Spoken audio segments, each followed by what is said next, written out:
Hello interwebs, I hope you are all doing well, and welcome to what will be, hopefully, unless something ridiculous happens or my neurodivergent brain forces me to want to talk about something, my final video of 2022. This isn't going to be like one of my big videos where like Jessie takes down fascism or talks about transphobia or rants about Star Trek for a really long time, because those are basically the brands on my channel. I just want this to be a cozy little chat video where we sit down and I just talk about some of my favorite things that I've enjoyed this year, whether they be TV shows, movies, video games, things that happen in my life. I was originally going to structure this as like a top 10 of each category video and have it be like super structured, and it's still going to kind of be structured in that way. I'm going to go through like each medium and things like that. But, you know, like I said, it has been a year. 2022, like the past few years, has been kind of a rough one, and honestly, I'm just kind of like tired and just kind of want to chill and vibe with all of you. So while this will be a sort of a structured video that has sort of like a top 10 thing, I just kind of want to chat about things that brought me joy and I really enjoyed this year and made me really excited, instead of having it be like this big structured thing. And more than likely that means this video won't do well in the algorithm. Screw it. I do this because I enjoy it and because I like hanging out and chatting with all of you. So let's just like have a chill vibe, end the year on some fun, and just talk about things that make us excited, because there's been enough shit. But before I get into the things that I love this year, I'm going to address the Picard fish in the room, and talk about this pillow, because I bought this pillow at a con earlier this year, because look at it, it's just Picard. It's like a little fish Picard. It's like a little fish Jean-Luc Picard, and I love it. But he also like stares into your soul from like across the room, doesn't he? Like, I had this thing in one of the other videos and a lot of people mentioned him, and I just have to say, like, I love this thing, but like, look at his sad little Picard eyes. It's freaky, right? I'm just gonna turn him around. I love you, Jean-Luc, but you can make it so that way. Make it so. And also, I kind of want to end this video off with me talking about some of the things that I really personally took joy in this year, and that brought me personally, like in my life, just a lot of happiness. And just share it with all of you, because I kind of want to share happiness in my life. I just kind of want to share joy a little bit. So we'll end off this video on some personal joys of mine. So look forward to that.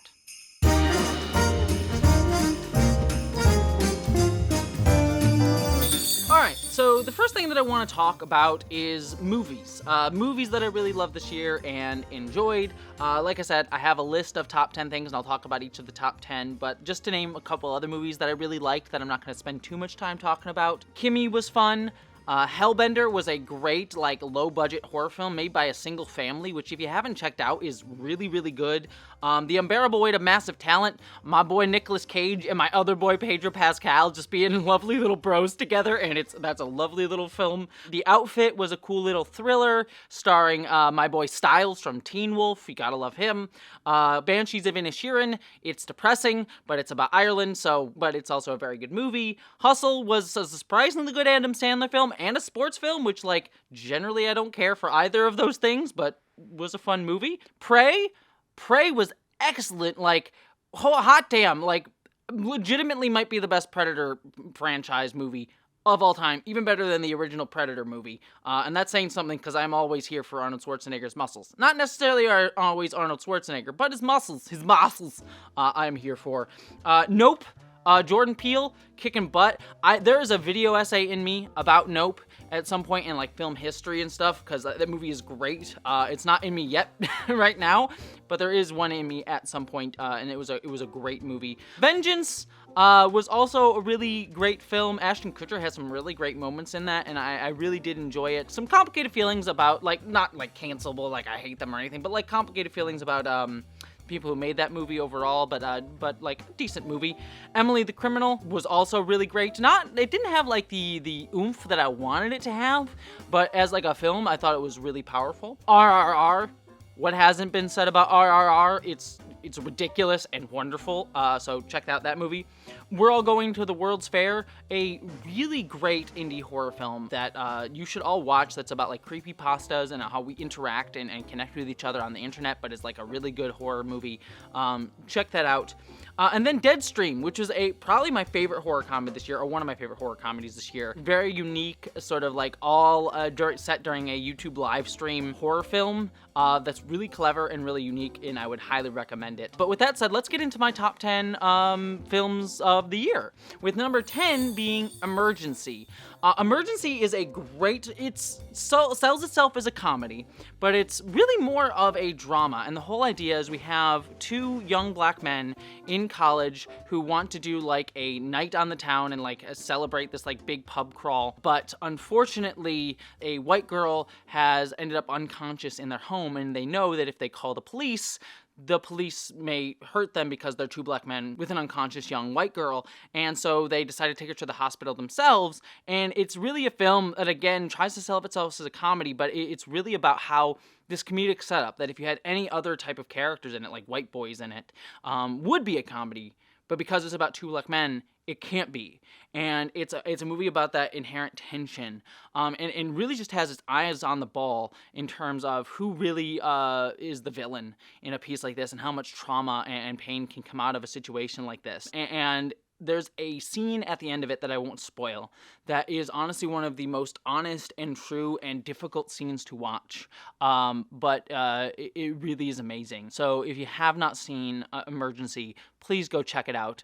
Go in expecting a few laughs, but know that it is ultimately a harder hitting film than it was initially sold as if you just watch the trailers. Next up, number 9, Marcel the Shell with Shoes On. I literally watched this movie last night. This wasn't going to be on this list at all, but this film was adorable and warmed my heart. If you like the Paddington films, Marcel the Shell with Shoes On is like those films, but in a way that has a lot more melancholy to it. And that's what kind of surprised me about it. Like, this was sold to me as like a Paddington film, and I was very excited about it. And this movie is really cute and adorable and warms your heart, but there's a sense of melancholy and reflection upon the world that the Paddington films don't have, that I think really gives this film a lot more weight than I ever would have expected. I cried. This movie hit me in the gut several times, and if you really want to have your faith in life affirmed, this is the perfect movie for you. Number 8, The Menu. Ray Fiennes' problematic supporting of J.K. Rowling aside, we'll just put that over here. We'll put that over here with Weird Picard Fishman for the moment. Setting that aside, this was a great like horror thriller. I love high concept movies like this, and they can be very hit or miss for people. For me, I always enjoy them, and this was just a fantastic thriller. The idea of a chef deciding that he's going to murder all of his like high society patrons who just come to his restaurant to just like experience food and just have this very classist view of art and experience, I think is really smart. And yet the film is understanding of everyone's culpability in creating a view of art and quantification of art in that way, including the chef himself. And it's a film that is really about how we have so like distanced ourselves from what art is supposed to be about human experience, about like reveling in what it means to feel emotion and feel experience as human beings and express that to each other. And this movie just, I think, explores that whole concept really well, and sort of that idea of class and its influence on art in a really smart way that is a lot of fun. So if you can get past the problematic Ray Fiennes of it all, great actor, problematic views, then you'll really enjoy this movie. Number 7, Beyond the Infinite 2 Minutes. How do I even describe this film? So this is honestly a really difficult movie to explain in a video like this, because I could spend an hour just explaining the concept of it. So I will leave you to go check out my review that I did on my secondary channel to learn more about this. But Beyond the Infinite 2 Minutes is an amazing high concept science fiction comedy that you need to check out. It is a film about time travel and our relationship to time and the future and our anxiety about it. It's all done in one single take, and the filmmaking on display in this movie is bar none. I was like having anxiety as someone who also does film stuff, watching this being like, I have no idea how they managed to do this all in one take, because it is so clever, so smart, and honestly, I love movies like this because they get me excited about filmmaking. So I will just say, if you love science fiction, if you love comedy, if you love great filmmaking, if you love clever time travel, high concept movies, just look at the basic concept for this film and check it out, because it is extremely well worth your time. Adore this movie so much. Cannot sing its praises enough. Number 6, Barbarian. This movie goes so hard. I am a huge horror movie fan. I watch a horror movie at least once a week. I really enjoy the genre, but because of that, it is very hard to like actually scare me, even though I do really love horror. And Barbarian is one of the few films that just, when I watched it, I was on the edge of my seat, scared. Like in the theater when I watched this, there was one moment that I literally screamed, and I never do that in films. Without spoiling too much, this movie just hits on these specific types of horrors that absolutely terrify me and yet deeply intrigue me. And some of the shots and things that this movie does are so intensely creepy, and yet it all directs it in a way that I think is incredibly smart, and manages to make you feel horror at things that are horrifying in our real life. And yet those aren't the things that are like where the horror of like the monster and the scary stuff comes from. And it really, this film just like directs your eye towards how like things in our real world, like women's feeling about being in a room with a man that they don't know, can be really scary, and how that can have ramifications for people's views of the world in a really, really smart way. And while I do have some criticisms of this movie's placement of its empathy in specific points during the film, specifically like in the final like 5 seconds of this movie, I have a little bit of an issue with the final choice of the film.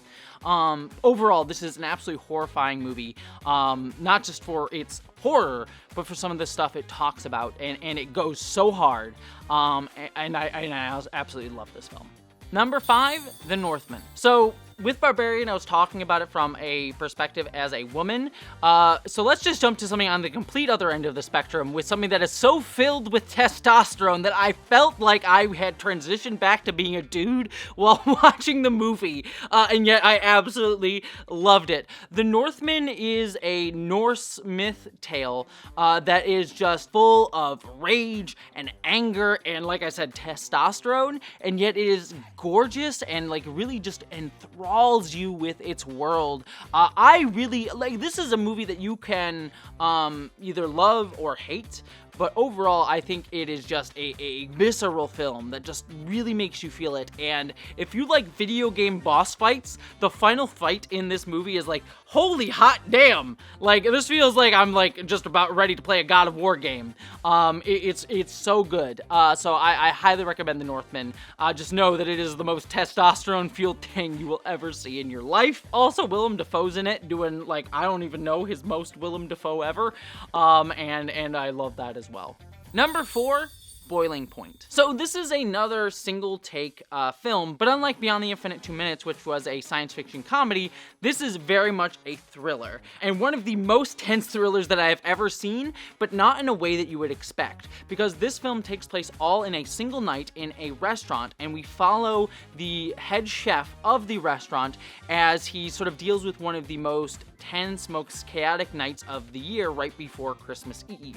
And what this film really does is it sets up right at the beginning all of these Chekhov's guns that you sort of see like, oh, I can see how all of these things are being set up to go horribly, horribly wrong tonight, and you're just waiting for all these different shoes to drop. And when they do, it is like, oh no, oh please, I hope everything's gonna be okay. And they just all keep falling, and it gets more and more stressful. So it is just a tense movie that really looks at people's relationships to things that they really love and have a passion for, and yet how that can be sort of like distracted by all the things that they have to deal with in the pursuit of their passion and their love. And it is just a really great tense thriller film that I highly recommend. Number 3, Pinocchio. So I am not talking about the Disney Pinocchio film, which different thing altogether. I am talking about Guillermo del Toro's Pinocchio, which I did not expect to love as much as I was going to. Like, I knew I was going to love anything that del Toro comes out with, but this film in particular was so surprisingly hard-hitting and targetedly political, and yet deeply emotional and lovely, and the artistry on display in it is phenomenal that I just cannot recommend Pinocchio enough. This movie is anti-fascist, anti-capitalist to its core, like some of the most directly, like, yeah, fuck you fascism I have seen in a movie this year, and I loved it for it, and yet you get really drawn into Geppetto and Pinocchio's story, and you feel the emotion for them to the point where I was crying at the final few moments of the film, despite knowing exactly how this story was going to go. If you love animation, if you love anti-fascism, which if you're watching this channel, I hope you do, if you love emotional, gut-wrenching, and yet deeply heartwarming stories, Pinocchio is an amazing film that I cannot recommend enough. Also, shout out to our boy Del Toro. We love Del Toro here. He is a warm cinnamon roll of a man who I love, and just I'm here for everything he does. Number 2, Glass Onion. So I'm not going to talk much about this film because Glass Onion, like Knives Out before it, is a movie that's just better just experienced and just go into it knowing as little as possible. All you need to know is this is the follow-up to Knives Out, so if you like Knives Out, if you loved some of its very targeted discussion of politics and interpersonal relationships and class, and yet want more of that sort of Agatha Christie, like, cozy mystery stuff that it's sort of wrapped around, this is the movie for you. It is absolutely fantastic. Go watch it. It should be on Netflix by the time you're watching this, and it is easily one of my favorite movies of the year. However, that does lead me to my number 1 film this year. It could be nothing other than Everything Everywhere All at Once. First off, Michelle Yeoh, we stand Michelle Yeoh, we love her here, and she is phenomenal in this film. I cannot talk enough about Everything Everywhere All at Once. This is a movie that is just everything. It is literally everything, everywhere, all at once. It is funny, it is emotional, it is incredibly high concept science fiction that is super clever, and yet it explains it to you in such a very understandable way, in an emotional way. It is a movie about our feelings with just being overrun with the constant barrage that the universe gives us, and how do we find meaning within this random, chaotic, just overwhelming universe, and how we do that by connection with others, empathy with others, feeling for others, and making sure that we find time to just be with ourselves and with other people around us. It is a movie that is just feels so over the top, and yet consistently makes you remember why we love and just adore being alive and being human and finding joy and love at the universe. I cannot recommend Everything Everywhere All at Once enough. It is definitely a film that seems over the top and impenetrable at first, but you just feel it as you watch it. And also has one of the most hilarious fight sequences of all time. If you've seen the movie, you know exactly what I'm talking about. It's hysterical. So just go watch Everything Everywhere All at Once. Such an amazing movie. Alright, now that we're done with movies, let's go on to video games. So, this list is going to be a little bit shorter, not because I didn't play a lot of video games this year, I did, but actually I didn't play a lot of games from 2022, because since there was a lot going on in the world, I went back into a lot of retro games, games that bring me a lot of joy, or ones that I never played and wanted to rediscover, like Jak and Daxter and things like that. So, I will talk about a few video games that I really, really loved this year, but it's a little bit shorter than my movies and TV shows. Starting off, we are going to begin with Rollerdrome. If you like Tony Hawk Pro Skater and you love the gunplay of the recent Doom games, have I got a game for you, because this is one that just mashes those two together. Basically, this is a Tony Hawk game, but you have guns, and you have to kill all these guys in an arena, and you get more ammo by doing tricks. So, need I say more? It's just a fun rhythm game. Just play Rollerdrome. I adored it. Next up, we have the Stanley Parable Super Deluxe Ultra Edition. If any of you played the original Stanley Parable, you know how that game was already a very like metatextual look at the meaning of agency in video games and agency in life within a capitalist world. It was just a very clever mixture of those two ideas.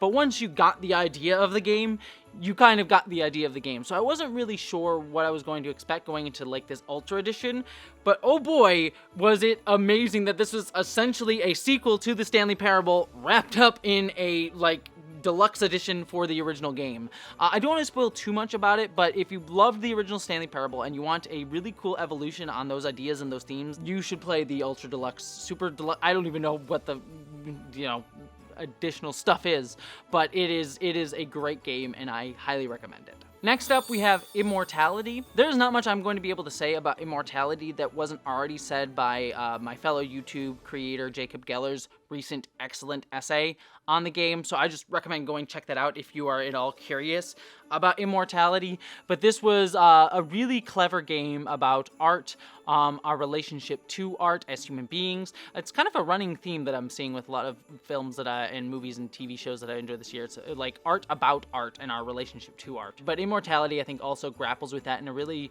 kind of very beautiful and yet scary way. It is definitely a horror game, but one that is just really interesting. My only critique of Immortality is that it takes a while to get into its concept of sifting through different video clips to find other video clips, and it might just push you out if it's not something you can really get drawn into.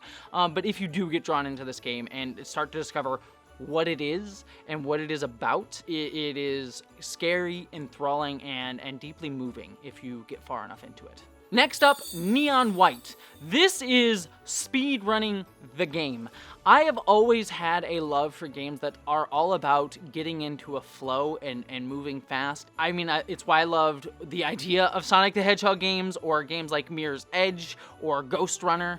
And Neon White, I think, is the distillation of all of that. While levels in Neon White only last about a minute or two, you will find yourself replaying this shooting card game hybrid over and over and over again to just try and shave seconds off of each individual run that you are doing. Like if Lucian, my editor, is doing his job, he's put up some B-roll of Neon White up right now, and it may look a little bit strange with the fact that you're like using cards to shoot guns and things like that, but like once you get into it, it is so intuitive. It just gets you into this wonderful flow state over and over and over and over again.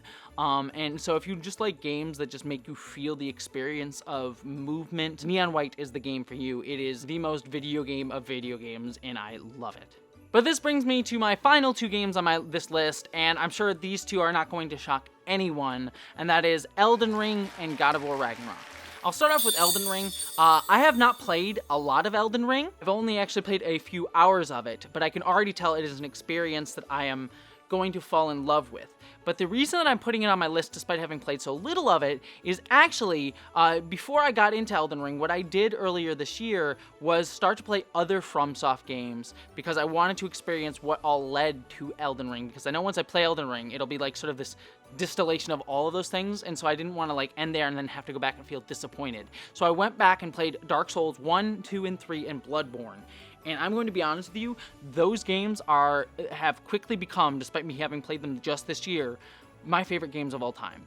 They have been talked about endlessly to death, so I won't say too much about them, but they are truly special experiences. And while there's this sort of idea of like get good around Dark Souls and Bloodborne games, I really think that that's it does a disservice to what these games are, because I think they are really great just ruminations on exploration, about finding yourself and like getting through this wall of frustration and anxiety that we all have about trying to accomplish tasks that feel insurmountable at first, but if you can push through that anxiety, it feels so amazing, and realizing that you can do these things that feel like overwhelming at first, and Dark Souls just like captures that in a really great like fantasy narrative. And not only that, the world of each of these games, including Bloodborne, feels so full and like there's just so much to find and explore within them, even beyond what you could even see in the case of Bloodborne.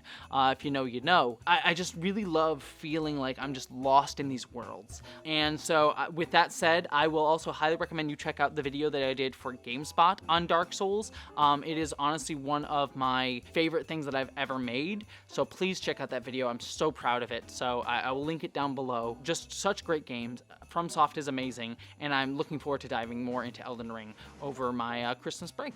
But this does lead me to my personal game of the year, and that is God of War Ragnarok. Hot damn, is this one of the best crafted stories and best acted stories in video games ever. You would not think it going back to look at the original God of War games, which are some of my favorite games of all time. But like deep, thoughtful, nuanced storytelling is not what you think about when you think of God of War. You think it's like, they're very much games that wear like their emotions on their sleeve, as does Kratos in those games.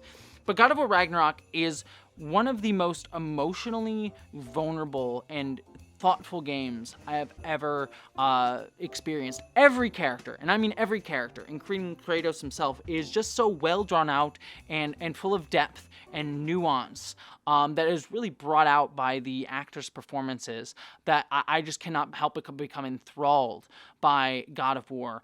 Sindri is my little boy, and I just want to give him a giant hug. Atreus is a character who I just like felt the inexperience and yet discovery of youth through. Freya was just this woman who was dealing with so much pain and yet was able to find a way out of that pain and able to direct it in a way that felt hopeful and helpful and constructive instead of destructive where it was initially coming from. And then finally, Kratos is just this man who finds it so hard to express himself, having to learn to communicate his feelings with others and finding ways to do so in a healthy way and do so through his relationship with his son first and foremost is a really beautiful story to experience. And it's all filtered through this really great usage of Norse mythology that in a way that I think is so clever and unique. Like characters like Odin and Thor and Heimdall, especially Heimdall. He's such a little fucker in this game and I love him.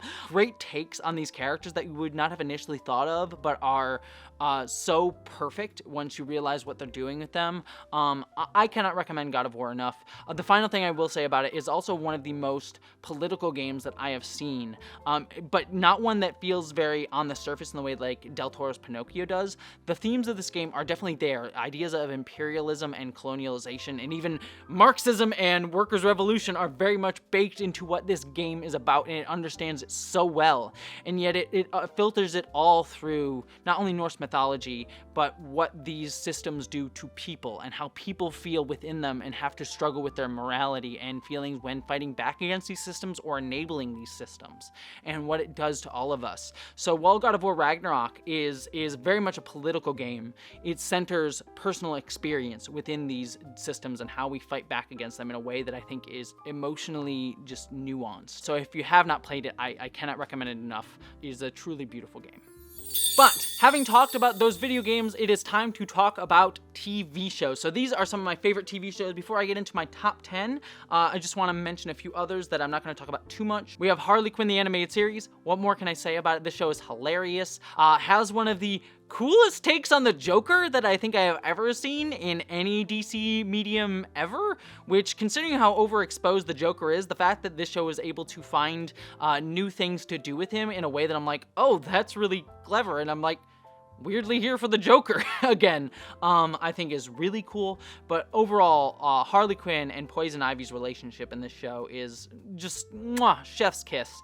And then also Kite Man. We stand Kite Man. Atlanta, this show is going to be sorely missed. It is such a great magical realism look at the experience of Black men and Black people within the United States specifically. And I don't have the best tools to analyze this show, but it is one that really made me feel on a visceral level empathy and just, I cannot recommend Atlanta enough. What We Do in the Shadows. This is just a joyous show, very funny. It's a great comfort show, and I enjoy every episode of it. For All Mankind, I've already done a whole video on For All Mankind, so I'll just direct you there, but this show, it feels like what a Star Trek prequel would be if it was sort of set in our modern day. It is such a very aspirational look at exploration and like human beings aspiring to go to the stars. And while I will say season 3, this year's season, was my least favorite of the 3 so far, I still think that this is an excellent series. The Sandman, Neil Gaiman, one of my favorite writers of all time. I adore him. I was very skeptical of Netflix adapting his comic books, considering that Sandman is my favorite comic book series of all time, despite it having very many problems.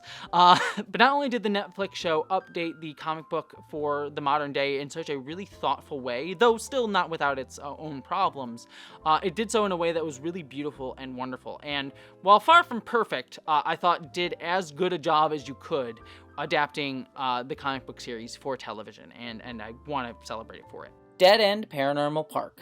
So I will be honest and say that I have interviewed the lead writer and executive producer of the show and consider him a friend. Hamish, if you're out there, I adore you. So take my review with a grain of salt here, but I adore Dead End Paranormal Park. It is an absolutely wonderful and hilarious show that is full of humor and some wonderful horror tropes and shoutouts. If you're a fan of shows like She-Ra or Kipo and the Age of the Wonder Beast, you will almost certainly love Dead End Paranormal Park. I think it is absolutely adorable and also has some of the best representation of trans people, queer people, and neurodivergent people that you will find in not only kids TV but in all of television. So I cannot recommend Dead End Paranormal Park enough.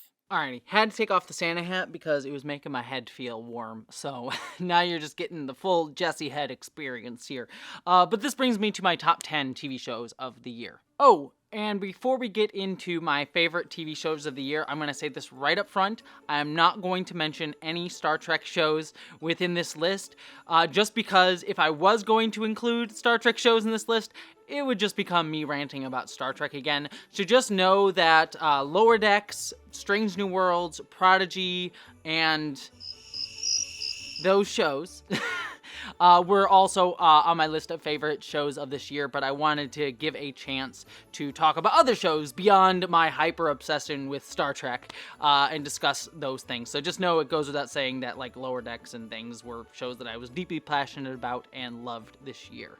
First off, we have Anne Rice's Interview with the Vampire. This was such a fantastic adaptation of Anne Rice's novels. First and foremost, the show made explicit the homosexual, barely subtext, but subtext of the original book, and I think did so in a really smart and intelligent way. But not only that, the show used that to tackle domestic abuse in, I think, a really nuanced and thoughtful way, in a way that was very controversial, especially with Anne Rice book fans, of which, you know, I've read the first book and I like it quite a lot, but was certainly I'm less precious about it, so I understand some people's feelings on the way that this was adapted, but for me, I thought it was a really nuanced look at that. But then on top of that, the show managed to also tackle ideas of race in a very intelligent way as well, and then even within all of that, managed to interrogate the show's relationship to the book itself and use the context of having this TV show be a new version of the Interview with the Vampire, with the Interview with the Vampire that the book was about having textually happened within the narrative of the show itself. I thought was just a really smart way to frame all of this discussion that the show wanted to have about all of these different things in a way that not only put it in conversation with itself as an adaptation, but within conversation with the characters' relationship to these themes as well. And I thought was just very, very intelligently done. And I would highly recommend checking out Interview with the Vampire if you have not. Number 9, Peacemaker. So I have already done an entire video about James Gunn, and within that video I already did an entire discussion about Peacemaker specifically, so I'll go and direct you towards that video because I am very proud of that video. It's one of my favorite things I did this year. So I will just say this. Peacemaker, I think, is one of the smartest shows that DC has done. It is a show that is very much about masculinity and its relationship to a lot of the things going on in the world today with things like white supremacy and our relationships with each other, and it is also a show very much about empathy and how we feel empathy for others while not removing ourselves from criticizing those that we have empathy for, as well as not giving empathy to certain people who do not deserve it and don't want it. So I think that for all of that, this show is truly excellent. It's a great comic book show and has me very excited and hopeful for what James Gunn is going to be able to do with the DC universe now that he is one of the people in charge of it. Next up, Better Call Saul. A lot has been said about Better Call Saul. It is one of those shows that there's just a lot of discourse on, and like TV and film fans just really love. So what I will say and add to the conversation about Better Call Saul that I don't think is talked about enough is how is a show about accountability. It is a show about people having to learn to be held accountable for the things that they have done in their life, and that it takes an active need and desire to do so for that process to happen. And there's a lot more to be said about Better Call Saul, but I think that is one thing that hasn't been talked about enough. And for that, I really enjoyed Better Call Saul and its final denouement. That was much different than Breaking Bad, which was much less about accountability. And I think it was just a really great TV show to put in conversation with Breaking Bad. So if you have not watched Better Call Saul, I highly recommend it. And also Bob Odenkirk is fantastic. Number 7, Reservation Dogs. There is not enough television about the indigenous experience within the United States, and I think Reservation Dogs is a show that is incredibly needed right now. But what I love most about Reservation Dogs, and I say this as a white person, so take my opinion on it with a grain of salt, but what I really loved about the show is that it doesn't look at the indigenous experience with a sense of pity or sadness. It is one that is very funny and is very humorous and very irreverent, and yet also understands the difficulties that many in the indigenous communities have to deal with, and the stigmas that a lot of them have to deal with as well. And yet it's just also very beautiful, and you can very much tell that indigenous people wrote this show. So if you have not checked out Reservation Dogs, I highly recommend it. I think it's a really, really beautiful show, and one that is not talked about enough, to be quite honest with you.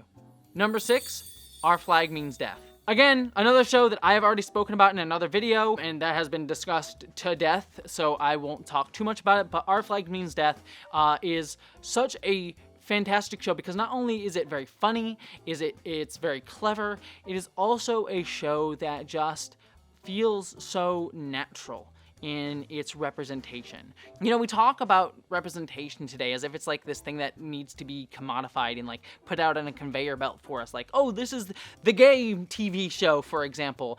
But what Our Flag Means Death does, and I think it's so brilliant, is it just allows characters to be themselves and come into themselves in a really joyous way, to the point where, like, just when you realize what the show is doing, and we got to see that these two characters that, you know, we felt had a queer relationship in the subtext of the show, to make that actually explicit, and it just sort of shocked me because I was like, I never would have felt that the show would have done that, but it's because we live in a society today that makes us have to look in the subtext for our representation. And so for the show to make that explicit, but in a way that felt wholly natural, I thought was really beautiful, and I think the show needs to be commended for that. So Our Flag Means Death, great funny show, hilarious show, but yet one that I think needs to be looked at for how it wrote its characters, because I wish and hope that more shows are able to do what Our Flag Means Death did. Number 5, The Boys. Another show that I've already done several videos about. It's almost like I like to rant about the things that I love. So I won't talk about it too much here, but like The Boys is as subtle as a sledgehammer to the head, but I love that for it. This show is just so over the top and blunt in what it wants to say to you, and it is in some ways very scary because it is very clear about some of the things about like white supremacy and fascism and you know, corporate culture and capitalism and neoliberalism that this show wants to discuss, and yet it does so in a very superhero kind of way that I think is not only necessary, but also weirdly fun in a strange way, and yet also surprisingly hopeful, despite a concept that one would think would be very nihilistic, especially based on the source material that it's based on, which itself was very nihilistic, but the show is definitely not. It is a surprisingly hopeful show, but one that does not shy away from the things that it wants to discuss in any way, shape, or form. And also, Homelander's performance is, like, surprisingly mesmerizing. Like, you love to hate him, but damn it if you aren't fascinated by him. Number 4, The Rehearsal. This show boggles my mind. There are moments in this show where I'm just sort of like, I'm not sure if this is okay. This doesn't feel ethical. If any of you have watched Nathan Fielder's work, you already know what you're in for when you jump into a show from him, but The Rehearsal itself is just a show that made me feel very complex feelings while watching it. It starts off being this piece about Nathan endlessly rehearsing experiences before he actually does them in real life, but it goes further and further and further to the point where you just understand that Nathan is investigating personal anxiety and our relationship to performance and performing for others, and how we exist around others when we are also kind of wrestling with how we relate to ourselves. But it does so in a way that, like, I watch the show and I'm just sort of like, if this show is to be taken at face value, and everything that Nathan is doing in the show is actually happening, this feels unethical, but in a way that makes me feel complicit in being fascinated in watching the show. So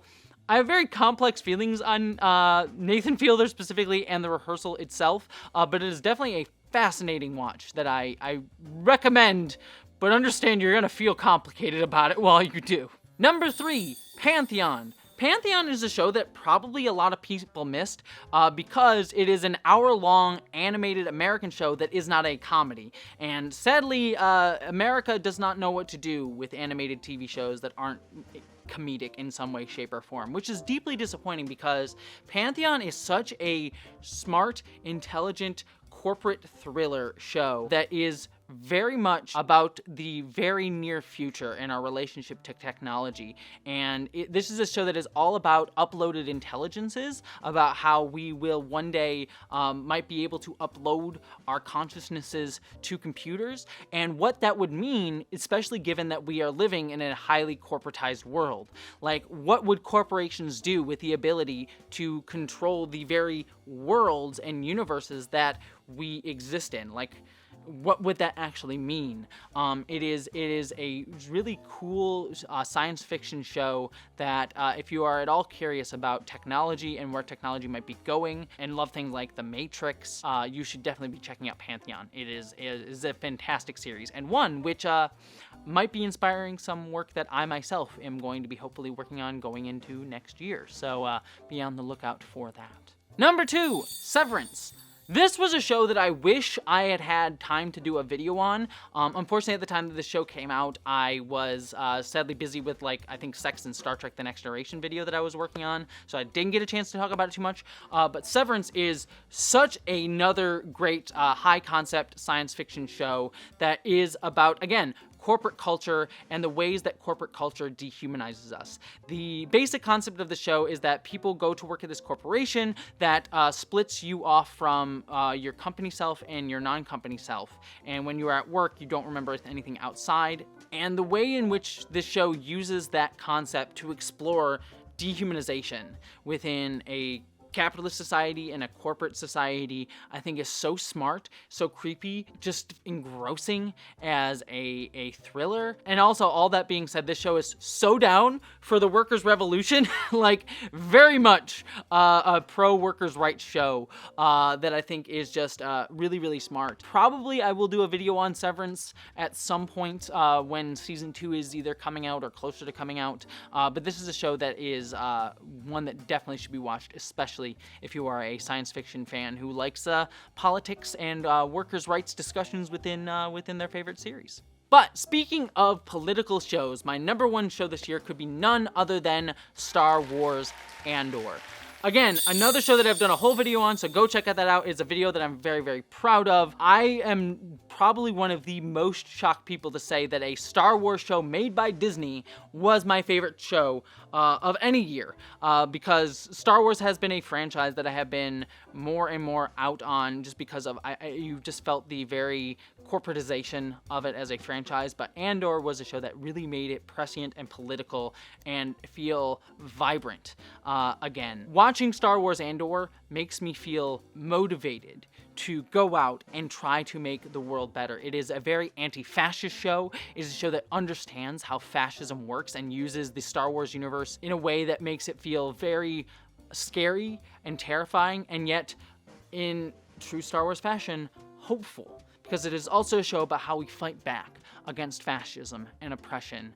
And it is a show that looks at how individual people find themselves within fascistic and oppressive societies, and how we ultimately all are harmed by it, and how we can work together to collectively push back against these things that would try to just view us all as cogs in a machine. Star Wars Andor, if you have not watched it and you are in any way, shape, or form someone who wants to be motivated by art, when I watch it, I am just ready to go out there and fight for others. And on top of that, it's just a cool sci-fi show. Like, who doesn't love freaking Star Wars? So yeah, Andor, love it. It's amazing. It makes me passionate. It makes me excited. It makes me excited for Star Wars again. It makes me excited to just be an activist and to be a human being and to find connection with others and fight back for others in a way that so few other shows and movies and works, especially made in like big corporations like Disney, ever do.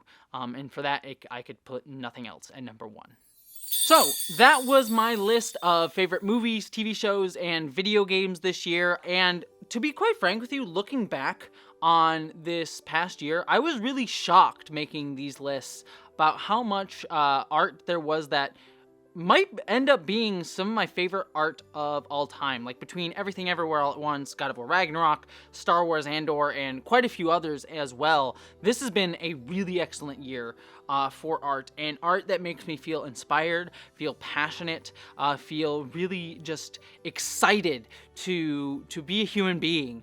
And if art is supposed to do anything, it is make you excited about being alive, but also make you feel passionate about wanting to fight for others and fight for your life and for making a universe and a world that feels fulfilling. And I think so many works of art this year, specifically the three that I just mentioned, really did that for me in really beautiful ways that I cannot recommend enough to all of you. So if you have not checked out any of the things that I mentioned, but specifically some of the things that were at the top of my list, I would highly recommend you go seek them out, because they really remind me about why I love doing this, to talk about things that I enjoy and make me feel excited and to make things for others again. And I absolutely adore that. And with that said, I do wish to actually take the final few minutes of this video to just talk about myself for a minute and how I'm doing, and just look back at some of the things that made me really excited and passionate and happy to be alive in 2022, because I think we need to take moments to take stock of that, especially right now. So, being honest with all of you, and I'm going to do a video that'll come out at the beginning of next year that'll go into this in greater detail and be more open than I want to be right now about it. But 2022 honestly was a very difficult year for me. And knowing many of you out in my audience, especially those of you part of the queer community and other marginalized communities, it's probably been a very difficult year for you as well. Being honest with all of you, looking out at the world, especially in the United States, though I know it's all around the world, but here in the United States specifically, for my experience, especially as a trans person, has been really scary.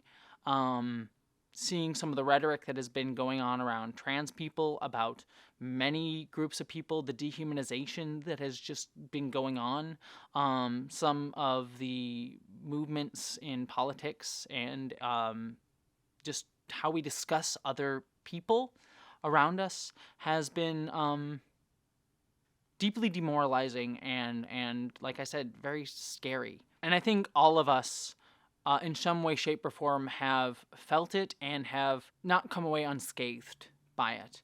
But even beyond that, things like social media and the internet that seem to encourage, even YouTube, this platform, seem to encourage anger and vitriol and division more than they do community and bringing each other together, has been, I'm sure, taking its toll.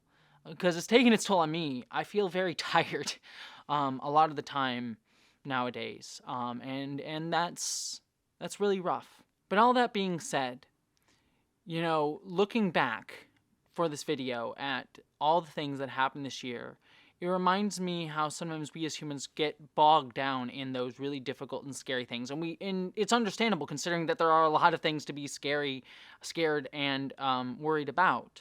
But there have been moments of beauty and joy this year too. On a personal note, I think I am so proud of some of the work that I've been able to make this year.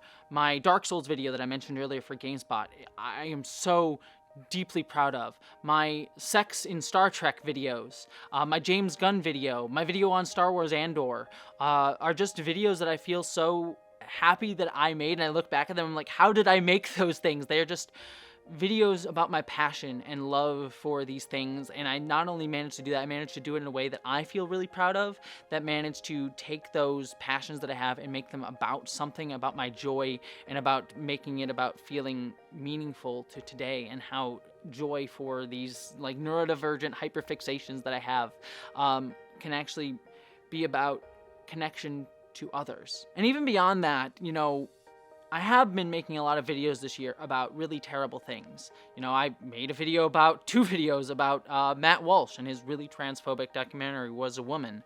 And I'll be very frank, those were very difficult and painful videos to make and put me in a really dark headspace. And again, I'll talk about that more next year in another video. But even within those videos, I am proud of the work that I managed to do within them.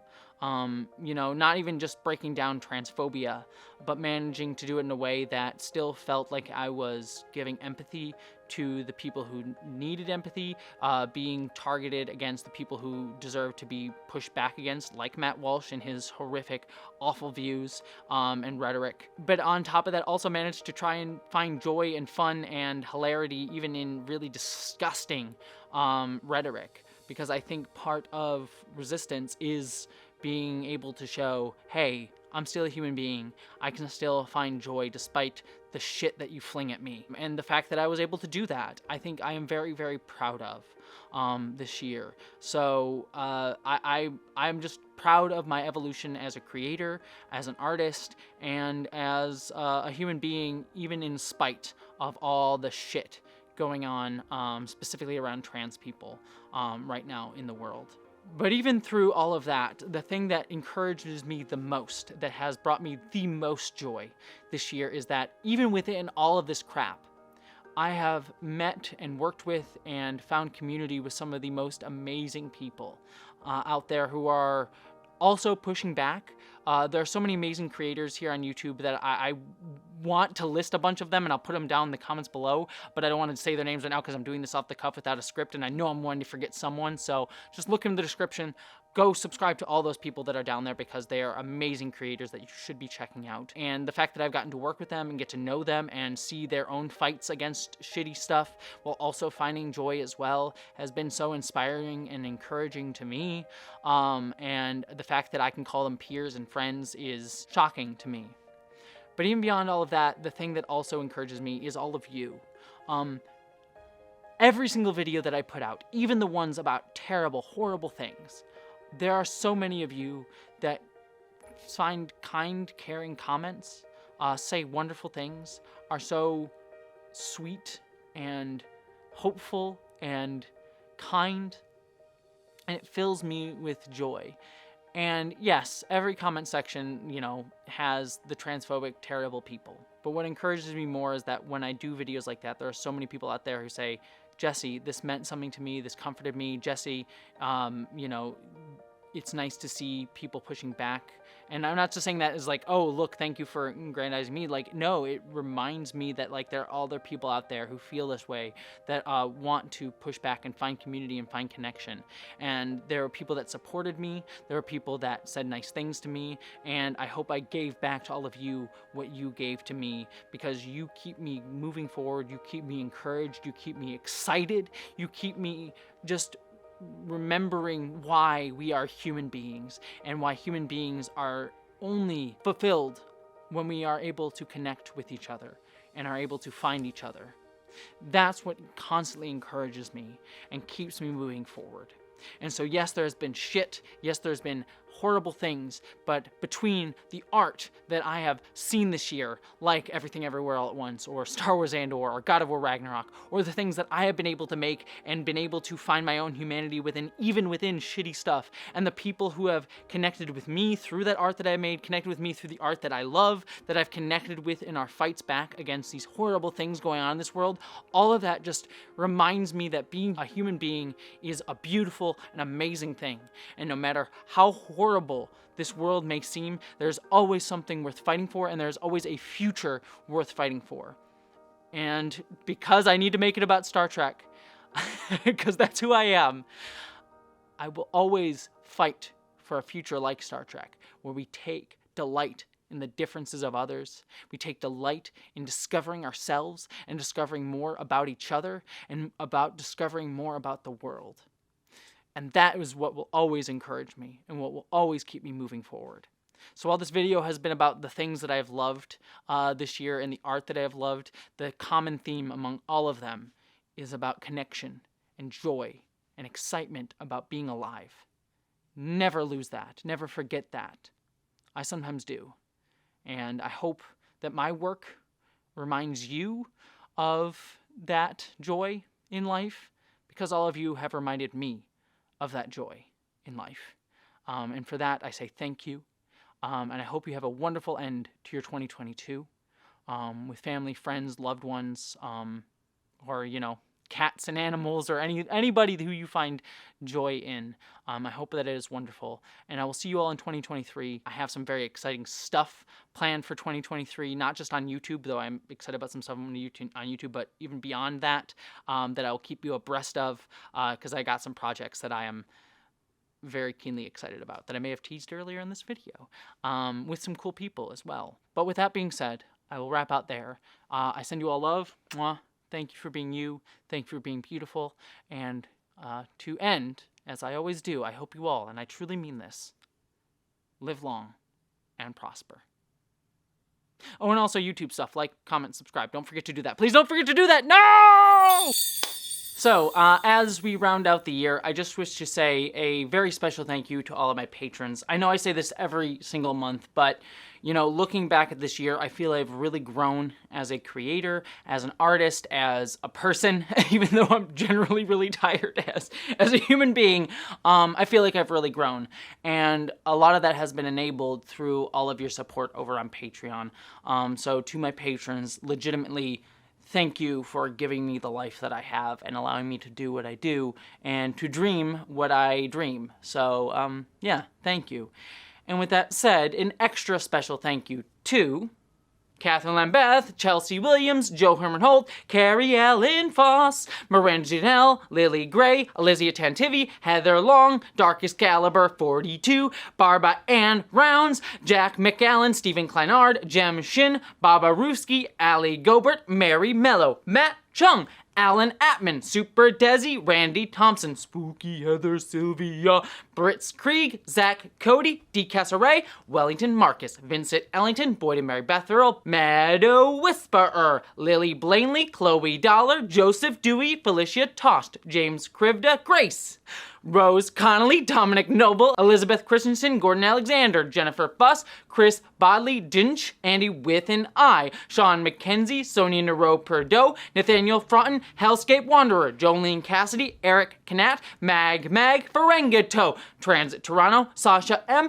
Spencer Brownlee, Matt Rain Concoren, Pan the Fabulous Ferret, Wenda's Abyssal, Ryan Hunter, Sage Gobert, Shield Maiden, 4444, Piston Twisted Garage, Nysa Mary, Damian Rice, W. Randy Edie, Melinda Walters, John Weatherby, Tag Wilson, Drew Bach, Angie Pugh, Stephen Richardson, Zach Prax, Kale R. Arula, Autumn Jennings, Cyber Quaker, Kevin Froteg, Fox E, Beatrix Purvis, Lysa, Maddie H, Sean Piper, Flynn, Fine Kanita Dragon, Odd Just Odd, Devin Kamletcher, Casual Observer, Sarah Letchley Hudkins, Marin Herv, Epsilon is greater than, Gretchen Badger, The Mighty Jinjo Joe. Is that a reference to Banjo-Kazooie? Because if it is, I love you. Patricia Kromtich, Katie K, Blueberry Hill, Sarah Lamoureux, Michael and Katie Hake, Becky Sparks, Julia Sweeney, Sarah Bystem, Kay Liss, Chris Hurst, Jess Johnson, Jason Knott,